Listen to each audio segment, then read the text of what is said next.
Bonjour les amis, Marc Maillot encore avec vous pour partager deux passages de l'Écriture sainte, dont le premier dans l'Épître aux Hébreux au chapitre 2, un texte de quelques versets, verset 14. Ainsi donc, puisque ces enfants sont unis par la chair et le sang, lui aussi, on parle du Christ bien sûr, de la même façon a partagé leurs conditions.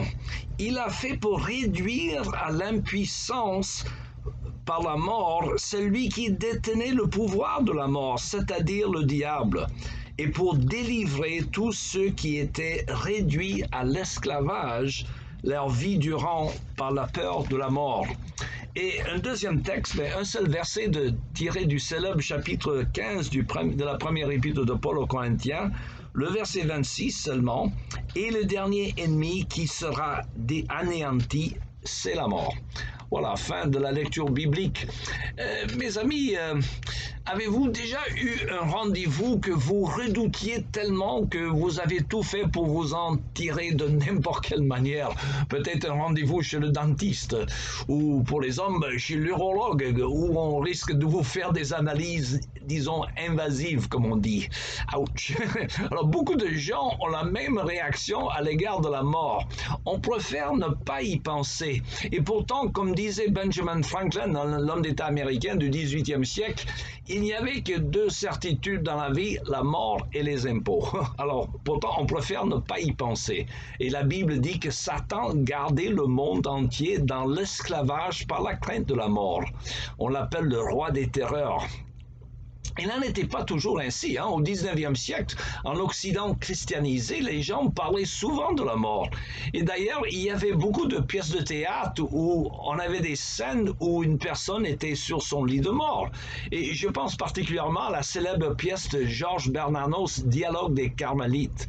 Ou plus proche de nous, au XXe siècle, il y avait la célèbre pièce d'Ionesco, Le roi se meurt, au sujet d'un roi auquel ses médecins lui annoncent sa maladie qui conduira à sa mort imminente et à sa réaction de psychose à l'égard de ce destin incontournable.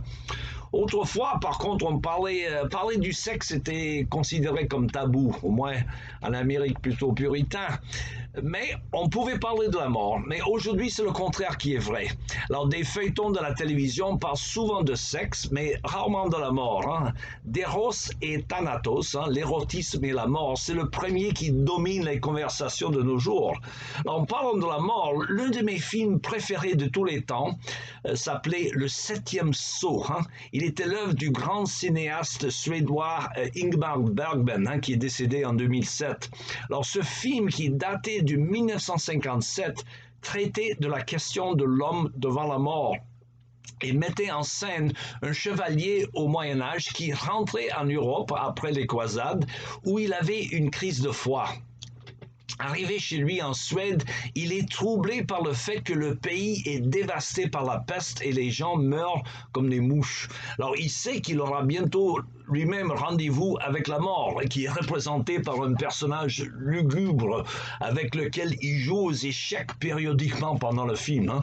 Le chevalier se croit un bon joueur d'échecs et il négocie un accord avec la mort qui promet de le laisser tranquille tant qu'il ne le gagne pas au jeu d'échecs. Mais la mort lui rappelle qu'il finit toujours par gagner. Alors si vous avez l'occasion de voir ce film, je vous le recommande vivement, Le Septième Saut.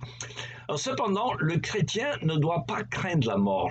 Nous pouvons même l'anticiper avec joie, car elle signifie la délivrance par rapport aux épreuves de la vie, ici-bas. Le Christ a dit, celui qui croit en moi a la vie éternelle. Alors c'est une promesse glorieuse. Et d'ailleurs l'apôtre Paul écrit, pour moi, vivre c'est Christ et mourir m'est un gain. Nous devons tous arriver à ce stade sur le plan de la vie spirituelle.